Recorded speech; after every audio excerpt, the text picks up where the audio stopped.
মালদা বৈষ্ণবনগর পুলিশের হাতে গ্রেপ্তার আগ্নেয়াস্ত্রসহ যুবক। মালদা বৈষ্ণবনগর পুলিশের হাতে গ্রেপ্তার আগ্নেয়াস্ত্রসহ যুবক। বৃহস্পতিবার ভোর রাতে মালদা বৈষ্ণবনগর থানার পুলিশ গোপন সূত্রে খবর পেয়ে কৃষ্ণপুর চামা এলাকায় হানা দিয়ে সন্দেহজনকভাবে এক ব্যক্তিকে ঘোরাফেরা করতে দেখে আটক করে।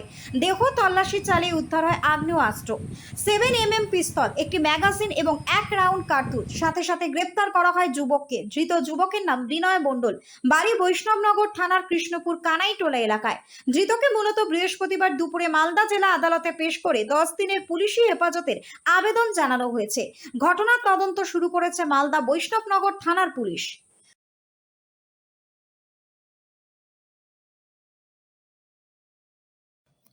মালদা থেকে দেবাশিস পালের রিপোর্ট, R7 বাংলা।